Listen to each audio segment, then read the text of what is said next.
Moving on to question number 3, it states that a firm is engaged in producing two products A and B. Each unit of product A requires 2 kg of raw material and 4 labor hours for processing, whereas each unit of product B requires 3 kg of raw material and 3 hours of labor. Every week the firm has an availability of 60 kg of raw material and 96 labor hours.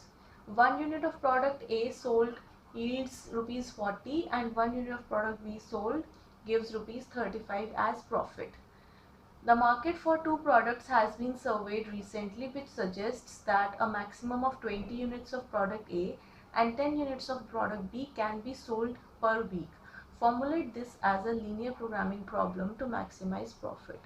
So till this part, till this part. The question is same as question number 1. So first we'll formulate a table out of it. So the company, a firm is producing two products A and B,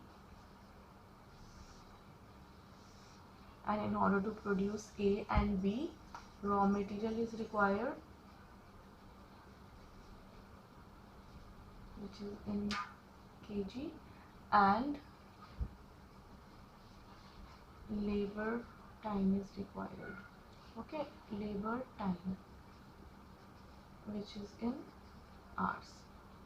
So as per the question, each unit of product A requires 2 kg of raw material and 4 labor hours. So one unit of A requires 2 kg of raw material and 4 labor hours. Now, whereas each unit of product B requires 3 kg of raw material and 3 hours of labor. So here we have 3 and 3. Every week the firm has an availability of 60 kg of raw material and 96 labor hours. So availability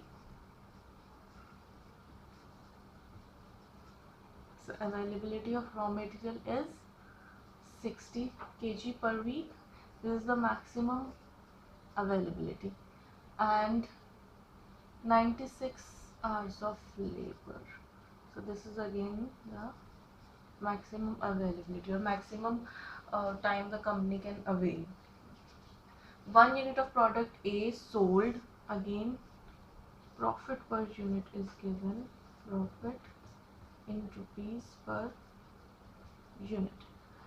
So one unit of product A sold yields rupees 40 and one unit of product B sold gives rupees 35 as profit. So here we have 40 and 35. Okay, so till now it is same as question number 1. Now next we are given two more values.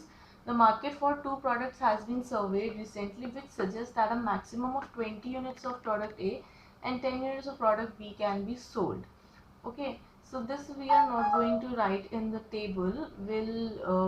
These are the constraints, that is the maximum amount of units of product A that should be produced is 20 units. That means when the market has been surveyed, it was observed that maximum 20 units of A can be sold. Okay, so that means the company should restrict the production of product A to 20 units. Similarly, and a maximum of 20 units of product B can be sold per week. So that means again the company should restrict the production of product B to 10 units. This will include in the constraints part. So starting with the question, the formulation part, since again the profit is associated with A and B, so our decision variables will be x1 is number of units of A to be produced per week, and x2 is number of units of B to be produced per week. Okay, so first of all, after defining the decision variables, we'll write down the objective function. Objective is to maximize the profit, because profit is given, so obviously it is to maximize the profit. Now profit function is Z is defined as, we have taken x1 and x2 as number of units of A and B. So profit will be 40 x1 plus 35 x2. So our Z will be 40x1 plus 35x2. Subject to the constraints, we also write subject to the constraints as ST. Okay. So first constraint is on raw material. So 1 unit of product A requires 2 units of raw material. So if we are producing x1 units of A, then raw material consumption in order to produce x1 units will be 2x1. Similarly, 1 unit of product B requires 3 kgs of raw material. Okay. So in order to produce x2 units of B, the raw material consumption will be 3x2. So total raw material consumption in order to produce x1 units of A and x2 units of B will be 2x1 plus 3x2. Now this consumption, this raw material consumption cannot be more than 60 because 60 units is available.